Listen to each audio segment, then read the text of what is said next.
2 points d'avance pour le Bayer Leverkusen, c'est une vraie finale sans doute pour le titre de champion. On va bien sûr en parler ensemble, mais déjà s'intéresser au Bayer Leverkusen, vous montez quand même quelques chiffres concernant l'équipe de Xabi Alonso qui réalise une saison exceptionnelle, on peut le dire. On avait vu un match aller magnifique. Cette année, pas de défaite, ils ont encore gagné dans la douleur, mais ils ont gagné cette semaine en coupe. C'est la meilleure défense, c'est une équipe qui joue très bien avec ce jeu léché, ce jeu qui va vers l'avant, et c'est vrai que Pat, au-delà du classement, on est emballé par le Bayer Leverkusen. On aime le foot, on aime Leverkusen. Oui, c'est vrai qu'ils ont un football qui est très léché, qui est très offensif et qui souhaite à chaque fois pousser l'adversaire dans ses retranchements. On verra une ligne de récupération très très haute. C'est Leverkusen qui a la ligne de récupération la plus haute en Bundesliga. On a un Granit Xhaka qui est le maître du jeu. Et puis on a aussi au niveau du trio offensif systématiquement des joueurs qui savent se mettre en évidence. Sur les côtés, on a Frimpong et Grimaldo. Et vous ajoutez à ça aussi le sens du coaching de Xabi Alonso. Et pour le moment, eh bien, après 30 matchs, cette équipe reste invaincue. Enfin champion, on se pose la question, Louis, mais c'est vrai que c'est un visage de champion quand on voit ce Bayer Leverkusen jouer. Pat, il le sait mieux que moi. Quand tu regardes cette équipe jouer, je pense que quand on voit le Bayern, je ne sais pas ce que tu vas en dire, mais c'est vrai que le Bayern n'est pas aussi reluisant, aussi fort qu'il a été par le passé. Cette équipe emmenée par cet entraîneur, j'en parlais tout à l'heure avec Pipo, parce qu'il a quand même fait ses gammes un peu dans un club qui était la Real Sociedad, où il a entraîné ses jeunes. Il est arrivé la saison dernière à sauver ce club, et aujourd'hui, il est dans ce championnat allemand en mettant sa patte, son style, son jeu. Les joueurs répondent, parce que je dis toujours, ce sont les joueurs qui répondent à quoi? À ce que l'entraîneur demande. Peut-être qu'il a aussi un bon staff à ses côtés pour l'aider. Mais quand je vois Xavi faire ce qu'il est en train de faire, je dis chapeau. Maintenant, il aura une décision à prendre. Tu sais, à la fin de saison, je ne sais pas ce qu'ils en disent en Allemagne. Va-t-il rester? Va-t-il continuer? Mais moi, je le vois aller au bout et d'être champion avec cette équipe. Hein. Déjà, voilà. la porte du Real s'est fermée. Après, on a l'habitude en Bundesliga de voir le Bayern toujours s'intéresser à des entraîneurs ou à des joueurs qui sont susceptibles de les embêter dans leur course au titre. Julian Nagelsmann, les joueurs de Leipzig, les joueurs de Dortmund, pourquoi pas maintenant l'époque Leverkusen. Et Liverpool, parce qu'il a quand même passé 5 ans du côté de Liverpool. Ouais, hein, il sera demandé, c'est une évidence. Par rapport à ce que venait de dire Louis, quand même, il est venu dans des circonstances très très difficiles. L'équipe de Leverkusen, quasiment à la même époque l'année dernière, était 17e. Et le courage quand même des dirigeants de prendre, comme l'a dit Louis, un entraîneur qui n'avait jamais entraîné au plus haut niveau. Et ensuite, il a su mettre ses idées. Il montre encore et démontre par l'exemple certaines séquences de jeu encore en entraînement. On le voit régulièrement avec ses crampons, son survêt, participer aux séances de jeu. Mettre cette intensité-là, mettre aussi cette intransigeance-là.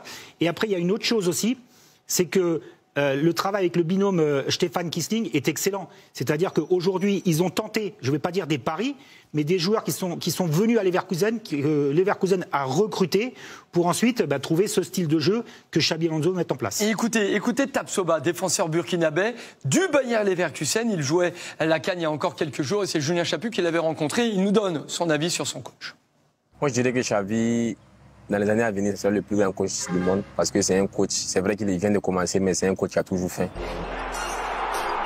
Même à la mi-temps, même si on mène 3-4-0, il nous dit d'aller chercher encore plus loin. Et à l'entraînement aussi, il nous pousse. Et être entraîné par un coach comme Xavi, je dirais que tu n'as rien à dire au fait parce qu'il a tout gagné dans sa vie. Donc, tu donnes les conseils, tu es obligé d'accepter parce qu'il est passé par là. Donc, c'est un coach vraiment qui a toujours fait. Xabi Alonso, attendu peut-être à Liverpool, peut-être au Barça, au Real. En tout cas, aujourd'hui, il est au Bayer Leverkusen. On parle, Greg, quand même d'un joueur. Si on aime le foot, on a tous adoré Xabi Alonso. Il n'y a pas de casserole, de mauvais comportement. C'est un joueur simple, élégant, super joueur. Oui, déjà dans l'attitude. Donc, il avait le devoir d'exemplarité. Là, il l'a suivi tout au long de sa carrière. Après, il l'a matérialisé aussi avec des titres. Puis, c'était un stratège. Et je pense qu'à partir de là, ça facilite les choses quand vous endossez la veste d'entraîneur. Et je pense qu'il s'est intéressé très vite à ce rôle d'entraîneur. Ouais. Et il a été coaché quasiment par les plus grands. À partir de là, vous gagnez du temps. Et comme il fait preuve de beaucoup d'intelligence, alliée à la qualité qu'il avait en tant que joueur, ça donne le résultat qui est le sien aujourd'hui. Et puis, je pense que la voie est grande ouverte parce que on parle de Pep Guardiola, on parle là maintenant de meilleur entraîneur du monde. Chaque chose en son temps, mais en tous les cas, il est sur la bonne voie, ça c'est une certitude. Ma question pour Luis, d'abord en deux temps. La première, Luis, c'est que quand même, par rapport à ce que vient de dire, ce côté stratège que décrivait Xabi Alonso, joueur, il le retrouve sur le terrain avec Granit Xhaka. Oui. Ça passe un petit peu sous les écrans radars en France, mais Granit Xhaka, c'est l'intelligence aussi et le sens tactique, le prolongement de Xabi Alonso. Et la question à Luis, elle est là, justement, dans ta carrière, est-ce que tu as eu des joueurs comme ça qui, sur le terrain, changeaient aussi peut-être la stratégie? Tu sais...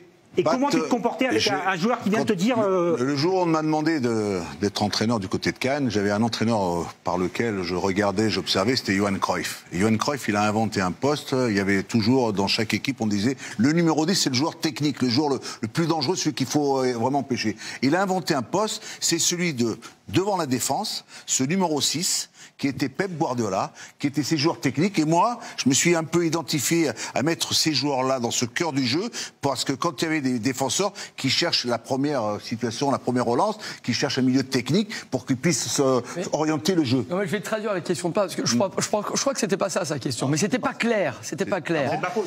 Oui, c'est de votre faute. Le message n'est pas bon, c'est de votre faute. Le reçoit. Je pense que ce qu'il voulait vous demander, c'est parmi les joueurs que vous avez entraînés, est-ce qu'il y a un joueur qui sortait du lot comme ça, qui a une... Voilà. C'est exactement. Voilà. Je me suis mal exprimé. Non, mais demandez-moi.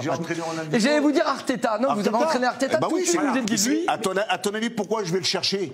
Parce que à chaque fois, je voulais ce joueur-là, parce que je l'avais vu. Déjà, toi, tu l'avais pas vu, toi, du côté de la Real Sociedad. Non, mais quand il est venu apparaître, tu t'es dit, lui, il a une carrière d'entraîneur, il a un regard, il a une vision. Ah non, non. Oui. Pour être entraîneur plus tard, non. Si tu m'aurais dit à ce moment-là que lui, il va être entraîneur dans les années à venir. C'est ça la question. Hors de question. Parce qu'Arteta. C'est les meilleurs, hein, ceux-là. Non, mais Pipo, tu l'aurais vu, il disait rien. Je sais pas, tu l'as connu, Greg? Oui, tu l'as vu? Oui, mais il était.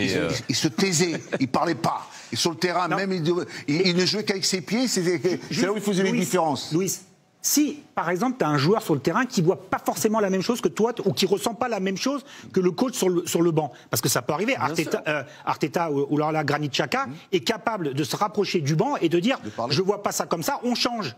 Ou alors dire, parce qu'il a la confiance de ses partenaires, de dire on change. Mais tu sais, pour Xabi Alonso, pour terminer, là où la force de Xabi Alonso, c'est un peu comme Jürgen Klopp ou comme, on va dire, Carlo Ancelotti avec son fils à ses côtés. Quand on prend notre ami Pep Guardiola du côté de City avec ses entraîneurs adjoints qu'il a à ses côtés aussi, Xabi Alonso, il doit certainement être entouré... par de très très bons adjoints. Excusez-moi, aujourd'hui, ces entraîneurs qui vont réussir.